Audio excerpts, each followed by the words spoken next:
அங்கே தனலாய் எரியுது பார். தக்கன் கோட்டை அங்கே தனலாய் எரியுது பார்.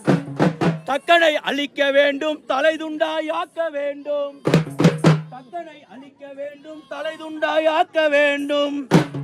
ஆங்கார காளி இவள் ஓங்காரமாயெழுந்து, ஆங்கார காளி இவள் ஓங்காரமாயெழுந்து. காளியிலே சிறந்தவளா எங்க கடுங்காளி